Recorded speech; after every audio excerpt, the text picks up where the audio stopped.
So mga par, matapos nga po lumabas ang report na sakaling gusto mo manood ng laban sa ringside ng ating pambansang kamao Manny Pacquiao kalaban si Mario Barrios sa July 19, ay magbabayad ka ng tumataginting na $18,000 o 1,000,000 pesos para sa pera natin. At ngayon po mga idol, na-reveal naman po ng PBC ang magiging pay-per-view price ng bakbakan ni Pacquiao at Mario Barrios, kung saan nagkakahalaga ito mga idol ng $80 bawat subscription sa Amerika. Well, kung tutuusin mga idol, ang mahal talaga ng presyo na to. Pero kung ikaw na isang boxing fans na talagang na-appreciate mo ang maging laban ni Manny Pacquiao at Mario Barrios, walang bilang sa iyo ang ganitong presyuhan mga idol. Masasabi natin na mura ito mga boss sa mapapanood natin sa laban. Hindi lang naman kasi mga idol si Pacman at Mario Barrios ang magpapakitang gilas sa gabi ng bakbakan nila. Full pack din po mga idol ang undercard. Simula kay Temso kalaban si Pondora, Pitbull kalaban si Pero, Figueroa kalaban si Gonzales, at meron pang Picasso at Kamida. Hindi pa kasama dito mga idol si Mark Magsayo, Marshall at Angkahas, at iba pang mga Pinoy na lalaban dito. Talagang sulit na sulit mga idol ang $80 mo. Undercard pa lang kutang-kuta ka na dito mga idol.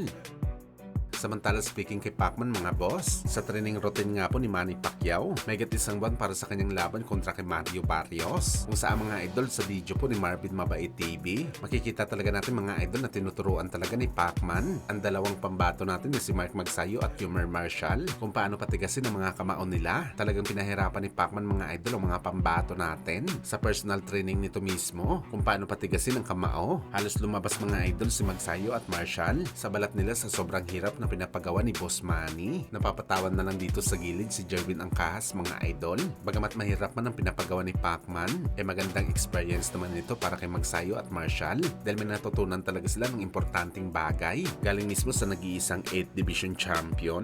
So gusto mapanood ang full training video mga idol, bisitahin nyo na lang ang channel ni Marvin Mabait TV.